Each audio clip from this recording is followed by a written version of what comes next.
From the most popularized studios in Miami Lakes, we bring you the Miami Lakes Business Podcast, brought to you by the Miami Lakes Chamber of Commerce.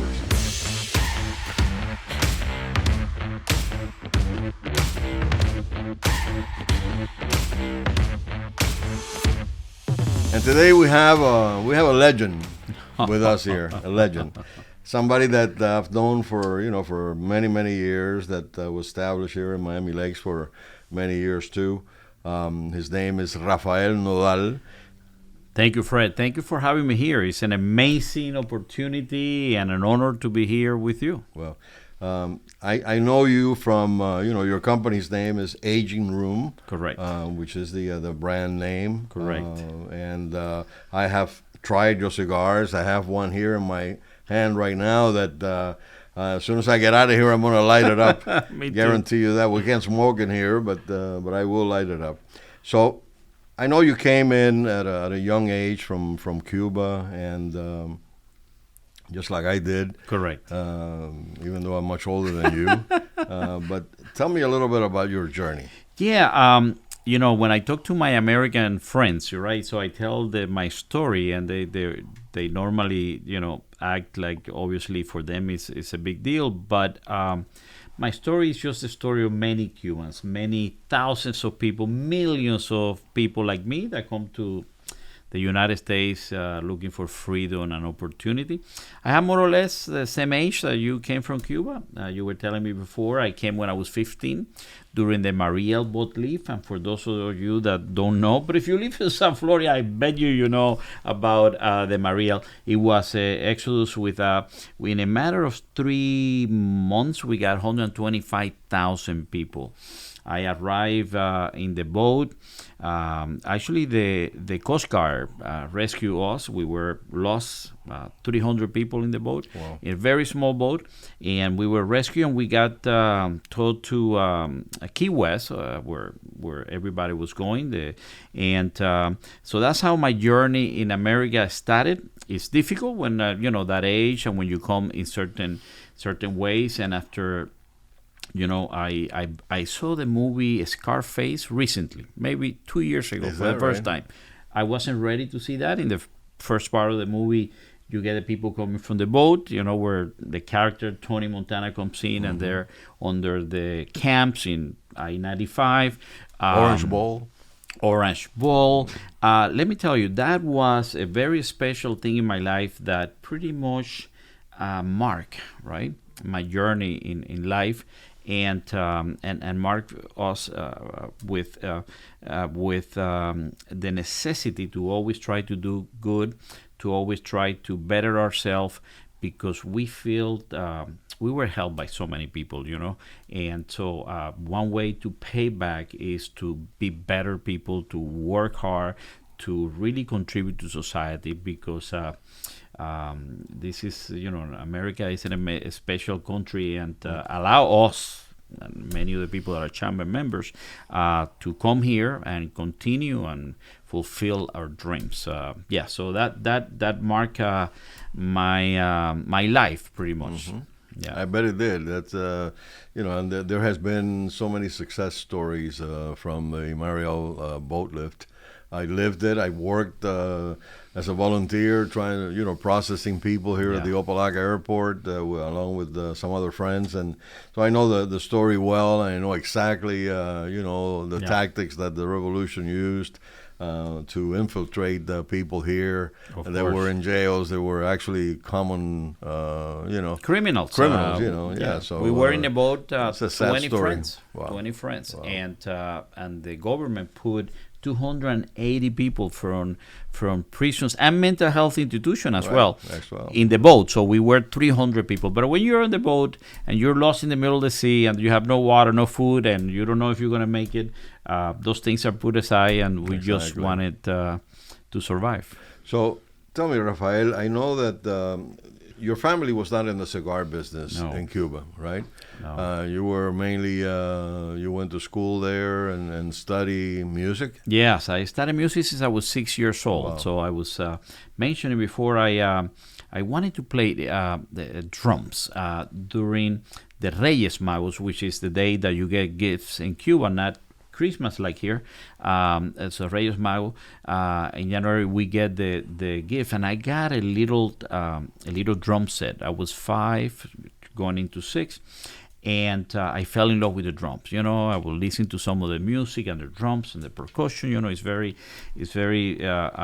part of our culture as well. But young kid, the drum was seen batería, as we say in Spanish. Batería. Drum was something very good. And I asked my mother to take me to our local. I'm from Ciego de Ávila. At the time, Ciego de Ávila was part of Camagüey. Now it's its own province. So I go to the school, and they told me drums. No. Drum is a capitalist and imperialistic instrument. Wow. Let me tell you, I have no idea what capitalist was or imperialistic. But by the way, you can take violin. Violin is for the working class. And I said, okay, I'll study violin. My mom said, "Are you crazy? You crazy?" And I said, yeah, I want to study violin. My mom said, "If you start, you finish." And so I started when I was 6 years old, studying violin. I fell in love with music. And then continue, and that's one of the things that really also marked my life very much. Because when I come to from the Mariel to United States, we go to New York, and I was able to get in a school of music, continue my violin education, and also pick up piano and conducting and composing. So I really thought that was going to be my future, music. And life changes. We came to Miami in 83. So in 83, I continued in New York. 83, I started playing. You may remember there was a little restaurant, not a little, but a good restaurant in Leyun, El Cid. El Cid. And I used to play. Yeah, Mr. Baus, the Yes, La Carreta creator, built that place. I used to play strolling violins every Friday, go to the tables, getting $1 here, $1. This is no way I'm going to make a living out of this. I wanted to play, there was no classical orchestra at the time. Now we have in Miami amazing theaters, amazing orchestra. Before, culture was not the driver, right? Because when you are surviving and you want food and you want this, music may not be the most important thing. So I got a job cleaning floors in a hospital. One thing led to another. I became the CFO of the hospital. And so you were in healthcare as well. And I was in healthcare. Wow. So I went from music. So we had a doctor that helped us in a community opera group that we started. And he will give us money, support us, and things like that. But things were very difficult. My parents were living in Hialeah. It was very difficult to make ends meet. And so I needed to start working, and I asked him for a recommendation for a hospital. And he said, "Well, we have a position to clean floors. You might not want that." I said, "Oh, yeah, I want that." And I started cleaning floor in the hospital. It's South Shore Hospital in Miami Beach, Alton Road and 6. Now, there's a lot of condominiums in that area. They built a condo. And so I started, and when I was 19, and by 26, I became the CFO of the hospital. That can only happen in America. Okay, this is an amazing opportunity. I started going to school then for economics and accounting and administration of healthcare facilities. And until one day, I met one of our employees at the hospital. Asked me if I was Cuban. Obviously, I smoke cigars. I said, no, I don't smoke cigars. And he says, well, you should, but let's go where I buy my cigars. So I went to Flagler, a little place, and I met a guy by the name of Nick Perdomo. Oh, my God. Nick, an amazing guy. Good friend. In addition to be for many years here in Miami Lakes and have his business very close. He was also a councilman. And vice mayor of the city. Vice mayor, yeah. We did in our cigar shop a big event to collect money for his campaign at the time. I went that evening after I met Nick. I bought my first box of cigars. I smoked my first cigar with Nick, with his dad, with his wife, with his brother-in-law. And I went that evening. I told my wife, honey, I know what I'm going to do for the rest of my life. And she said, what is that? I said, I'm going to be in the cigar business. And my wife's a psychiatrist, so she's used to work with crazy people. And she said, honey, you can do whatever you want. Of course you can. Little did she know that I was very serious. And so in 1999, I started a company to sell cigars on the internet, which I started selling Nick Perdomo cigars and many others of the local area, from Plasencia and many others. And then in 2002, I had already moved to Miami Lakes. 2002, I opened by the Latin America. I opened my cigar. That's right. I met you. Yeah, exactly. My cigar company distribution. And then when I moved, and I had a little shop. And when I moved my wholesale for a building that we built on 57th Avenue. It's very funny because we have the psychiatric office and the cigar office next to each other. It's pretty good. I mean, I guess you can go, you can get both. And then I turned that into a bigger store, a very nice store, and that became my path to the cigar industry. So, boy, it's an amazing story. It is an amazing story, and I hope that people really appreciate this. You came to Miami Lakes in 1998. 98. And so tell us about your experience in the city. How how were you treated? Let me tell you, I was living in Hialeah since I came from Cuba. So Miami, like for us, was like like Reagan used to say, the light on the hill, beacon on the hill, because it was so nice. It's so nice, and you're full of trees, and very nice people. And so I came here with my wife and my kids in 1998 to continue our life. What I found in this city was an amazing entrepreneurial spirit, right? Where people work so hard to keep their houses nice. We had so many at the time cows. We bought from the beginning, 82nd, 158 Terrace, and that was all only one street. All of the others on this side of 82nd was unbuilt, and it was full of cows. And a little by little, you start seeing the construction, the things. And I remember when a restaurant will open, everybody will support it. I remember when the Spanish El Pimiento opened for the first time. We will support that because we wanted business to succeed here. And that business is still it's not there. Owned by the same not person. The same person, but still open. It's still open, I well. go and now all the other businesses and things like that. I remember coming to Main Street, when they light up on Main Street, and then I felt like a community. I felt like welcome. I felt like an important part. And then with our cigar shop, that became a place where the people met and the community would have dominoes, things, games, and what have you. And I remember buying the cars right from here. I always like to support the community. If I needed something, I would go to the corner and buy this. Maybe I got a little better price somewhere else or not. But I wouldn't even check because that's the thing about community efforts. And then I've seen throughout the years the city continue to grow, right? And now it is an amazing city. It's I love the slogan of the company, of the city, growing beautifully, and that's exactly what is happening. It's growing beautifully. Mm-hmm. Very well, very well. In addition to the aging room company. That you make, like cigars like we have the Sonata, the Cuatro, which, by the way, I think this Cuatro, I was told that won first prize. Yes. Back in 2019. Yeah, no, listen, the cigar industry is very competitive.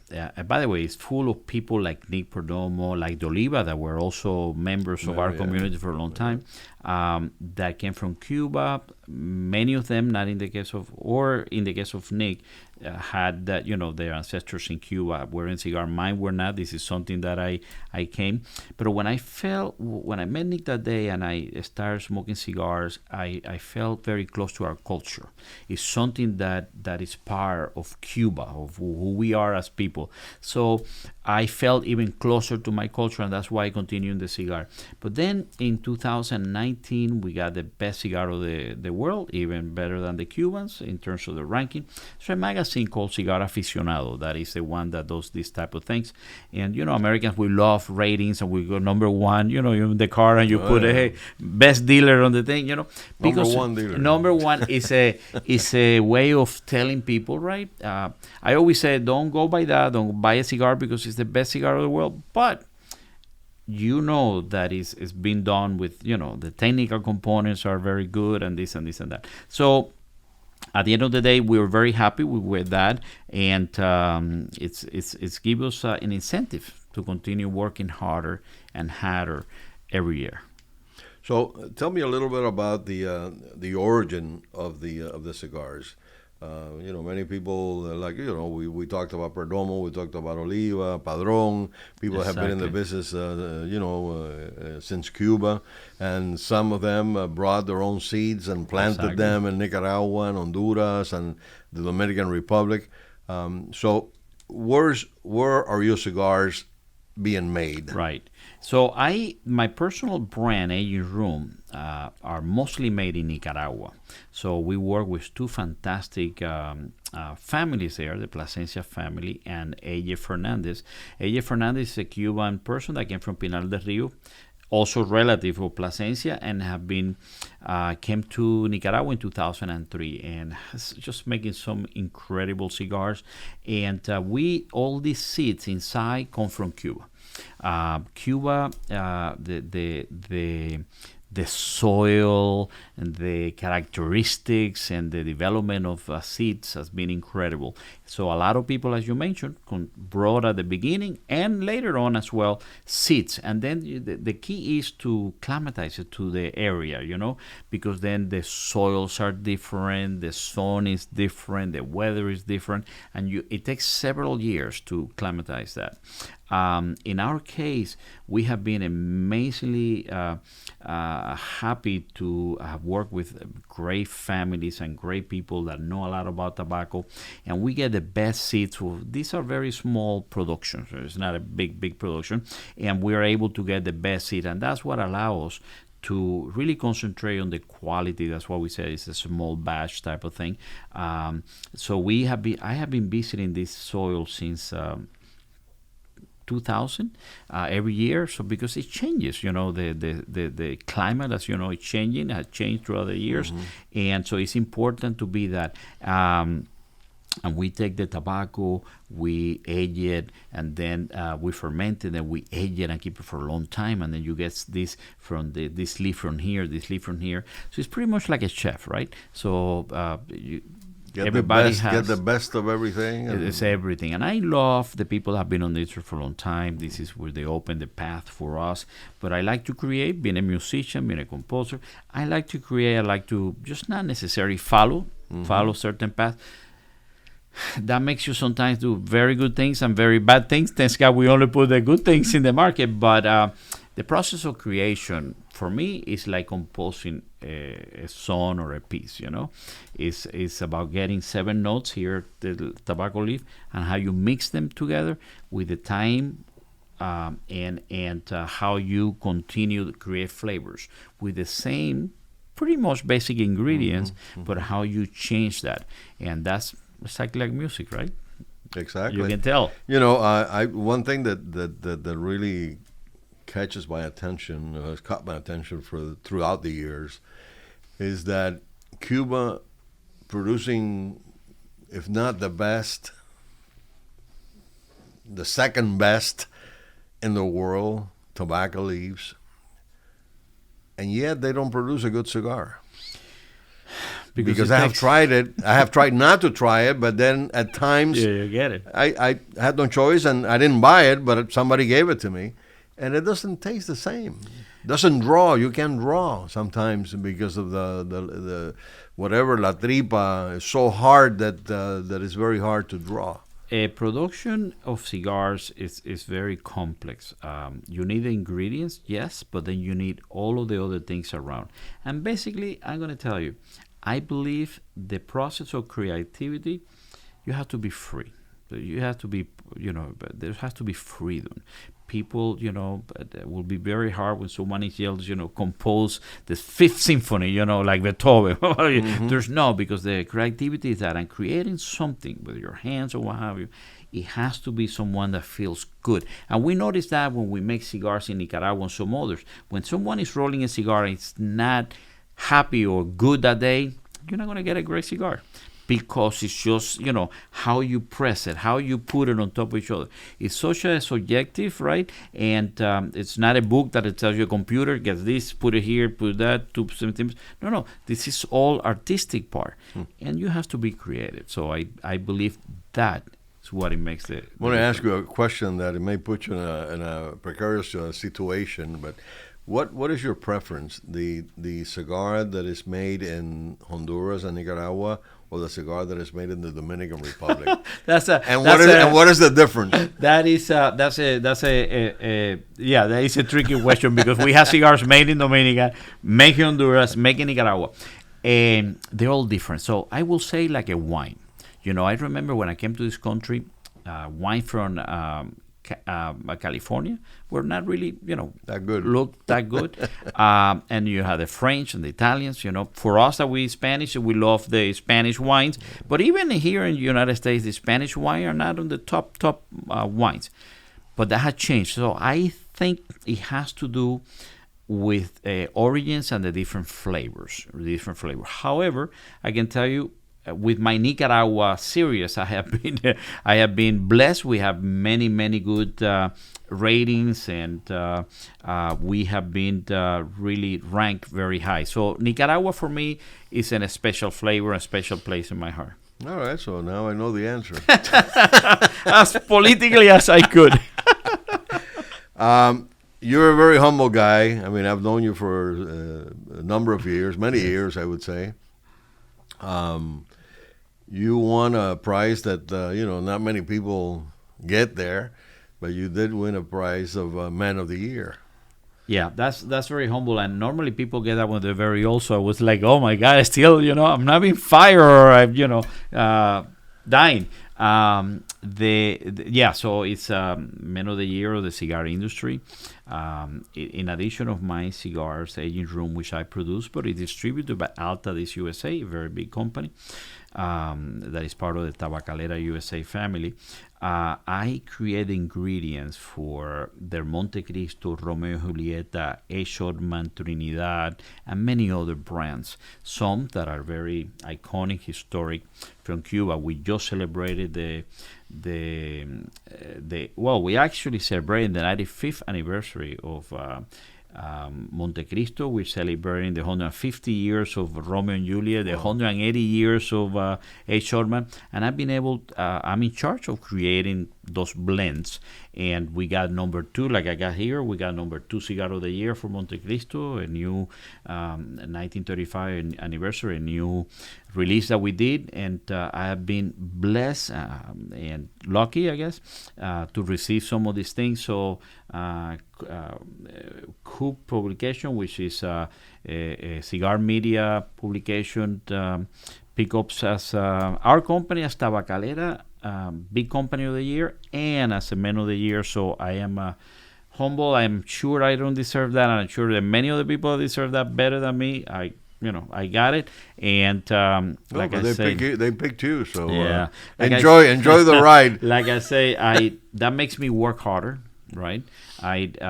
I wake up every day. All I think about it, in addition to eating and drinking, is how I can make better cigars, and that has been a goal of my life. I think hearing you, Rafael, in your explanation of the process and all those things, what I sense is what I always say, that people need to be successful, and it's the passion. You have a tremendous passion for the cigars, for the cigar business, and that shows in the creativity and everything that you do, and how successful you have been with the cigars. It's taken a long time. It's been a long journey, and when I got Cigar of the Year, someone said, wow, you're a new sensation. I said, well, it took many years. What I tell my kids, that it doesn't matter whether you, in the eyes of other people, succeed, make it, because in the United States, obviously, succeed means a lot of money sometimes. it is how good you feel with what you're doing, and whether other people like it or not. I used to make cigar for everybody. That didn't work. It's funny because I start succeeding when I start making cigar for me, just what I wanted.